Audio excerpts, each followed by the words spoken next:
María Elena Núñez. Gracias, Julio. Buenos días a todos y a todas.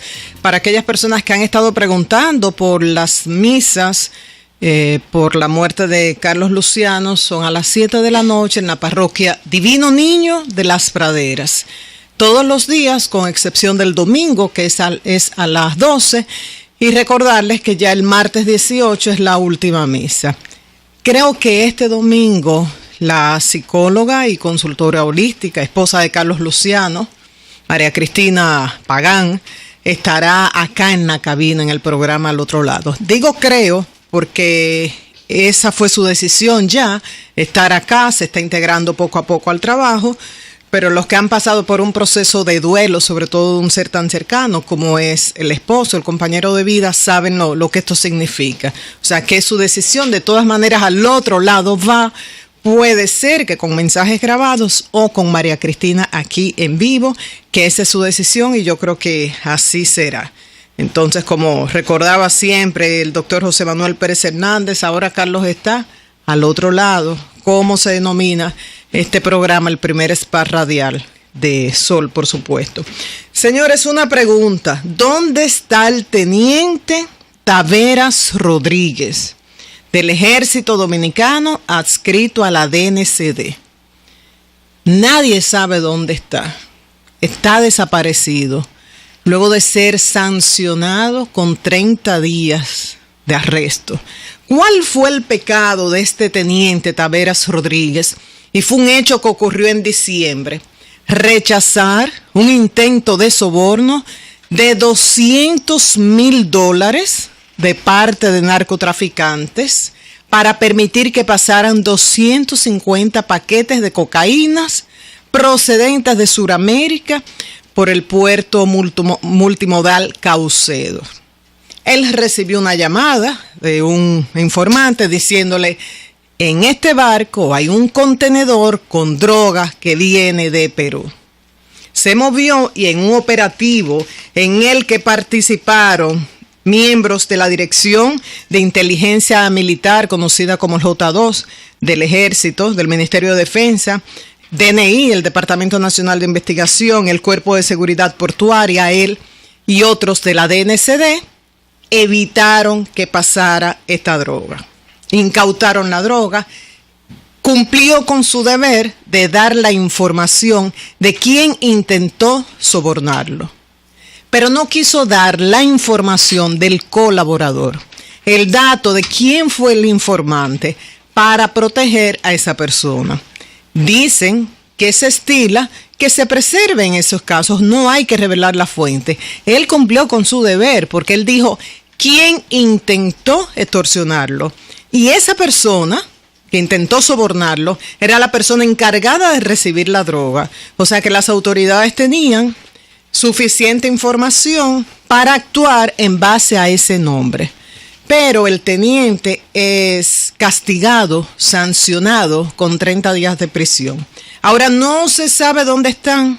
Algunos medios ya están hablando de este caso, han hecho averiguaciones en el Ministerio de Defensa, en el Ejército, en la DNCD, no aparece. Hay una versión que dice que fue puesto en libertad 2 semanas después del arresto, de cumplir con este arresto, por gestiones de muchas personas, porque dicen que es una persona que tiene una trayectoria limpia, una hoja de servicio limpia, que es una persona honesta. Entre las personas que han hablado por él está la senadora Sonia Mateo, ya que él es de Dajabón. Entonces, su único error fue eso, no querer dar la información de quién fue esa persona que le dio el dato. Entonces, ¿qué mensaje le estamos dando a la ciudadanía? O sea, una persona que rechaza $200,000 para no hacerse cómplice y no permitir el paso de drogas, la estamos sancionando. Claro, esos $200,000 no eran solo para él. Esa cantidad de dinero él iba a distribuir entre oficiales y agentes que iban a colaborar. ¿Sería él sancionado por esto? porque muchas personas dejaron de recibir dinero, dólares, por la honestidad, por la seriedad de este teniente. Entonces, ¿qué mensaje estamos recibiendo?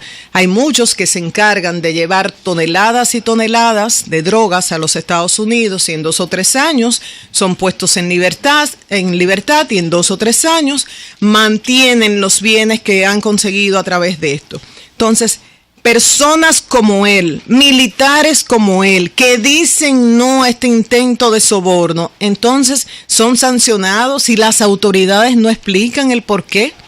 Si realmente él violó un reglamento interno, que se dé a entender, que se informe. Ahora el ministro de Defensa, como se llama ahora Víctor, ¿verdad? Ministro de Defensa tiene que hablar. El jefe del ejército, ya que él era un oficial del ejército, teniente del ejército, debe hablar. La DNCD, el presidente de la República. Entonces, es muy fácil decir, no se puede combatir el narcotráfico porque los jueces ponen en libertad. Pero esto es responsabilidad solo de los jueces, solo del código. Yo creo que es una responsabilidad de todos. Bueno, Marilena, tú estás tocando un tema que tiene que aclararse, porque eso tendría muchas implicaciones. Entonces, la DNCD en primer lugar tiene que hablar. Claro. Tiene que hablar la DNCD. No sé si... el jefe del ejército, él era del ejército. Él pertenece al ejército. Sí, o es teniente del ejército, adscrito a la DNCD. Y entonces tú entiendes que el Ministerio de Defensa tiene información también sobre este tema. Pero claro, porque el Ministerio de Defensa está a cargo de todas las de ejército de. ¿Y qué tiempo tiene Esto ocurrió en diciembre. Pero el apresamiento de él. La sanción fue por 1 mes y dicen que a las 2 semanas fue puesto en libertad por gestiones de varias personas. Entre ellas, dicen que la senadora Sonia Mateo, pero ella no lo ha confirmado. Cuando hablaron con ella, como él es de Dajabón, ella habló de la honestidad de él. Porque eso parecería un mal mensaje, parecería decirle al narcotráfico, te sancionamos, al que te paró. Claro. Eso es lo que le están diciendo. Y su pecado fue no hablar del informante. Al que se metió contigo y que te impidió que tú sacaras este cargamento, te lo sancionamos. Claro. Entonces, ese es el mensaje. Eso es una situación que no puede quedarse así. ¿Y qué se ha hecho con esa persona que lo sobornó? Porque el teniente dio informaciones de llamadas en celulares, o sea, dio informaciones sobre la extorsión, no es un invento. Sobre el intento de soborno, él presentó las pruebas a través de celulares. Dio el nombre de la persona que le ofreció los $200,000 y la persona que estaba a cargo de recibir esa droga acá. ¿Qué se hizo con eso? O sea, ¿qué ha pasado con el teniente por un lado y qué ha pasado con ese cargamento de drogas y la persona que estaba a cargo de recibir esa droga y que le ofreció esos $200,000 al teniente Taveras Rodríguez? Entonces, esto no se puede quedar así. Estamos esperando, vamos a esperar, ojalá que antes de las 11 de la mañana y con las conexiones que tenemos acá, mi vecino Melton que no ha llegado, que sé que tiene buenas relaciones en el área militar, de seguro que tenemos respuestas sobre este caso, y es importante saber dónde está en estos momentos el teniente Taveras Rodríguez, que rechazó este intento de soborno de $200,000 de parte de los narcos. Por otro lado, nuestras esperanzas, y cuando hablo en primera persona del plural, me refiero a una gran parte de la población, están cifradas en el pacto educativo, porque no hay problema del país que no se resuelva, aunque sea a largo plazo. Puede ser que eso nos tome 20 años, pero a través de la educación. Desde el tema de que nos manejen como borregos en las elecciones por nuestro bajo nivel educativo, aumentando la educación de los ciudadanos, vamos a tener mejores políticos, hasta el tema de la violencia intrafamiliar. Una mujer educada, capaz de trabajar, no tiene que estar soportando agresión durante años de su compañero. Todos los temas pasan por la educación. ¿Y por qué toco este tema? De los pactos en el que más se ha avanzado es en el pacto educativo. Y se ha hablado que inclusive ya ahora en febrero se va a firmar el borrador y se va a dar a conocer. Pero hay una preocupación y es en torno a la formación de los maestros. Y yo creo que en este sentido, tanto el ministro de Educación, Carlos Amarante Barret, como el coordinador del Consejo Económico y Social, Monseñor Agripino Núñez Collado, tienen un gran reto de aclarar qué es lo que pasa. Dice Fernando, el coordinador de las políticas públicas de la UAS y la ADP Hidalgo, que están pasando por debajo de la mesa puntos que no han sido acordados, que no han sido consensuados y que se van a incluir en el documento final como si hubiesen sido acordados. Y esto con relación a la formación de los maestros. Ellos insisten en que el sector privado quiere manejar los millones correspondientes a parte de lo del 4%, a lo de la formación de los maestros y que quieren excluir a la UAS. Esa es su preocupación. ¿Qué dice Educa? Educa dice: a nosotros lo que nos preocupa es la calidad de la educación y la calidad de los docentes. Si no tenemos buenos maestros, no podemos tener buenos alumnos, buena educación, buenos ciudadanos, no podemos aspirar a tener un mejor país.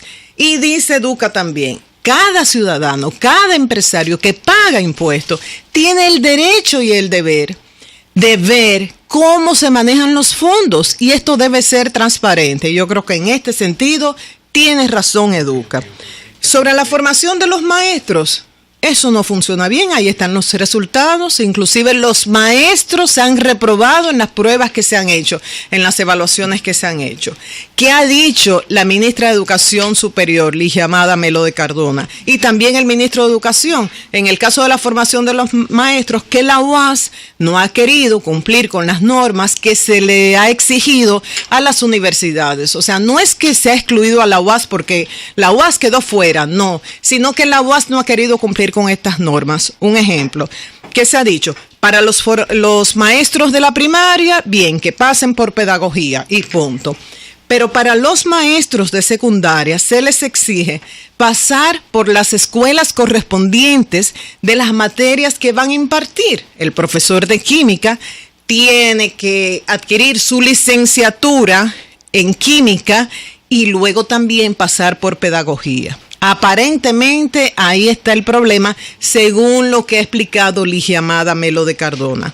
Pero es cierto que se están pasando puntos que no han sido acordados. Es importantísimo que tanto el ministro de Educación como Monseñor Agripino aclaren esto, porque el pacto educativo es vital para todos y no debe tener ninguna sombra para que todos puedan apoyarlo.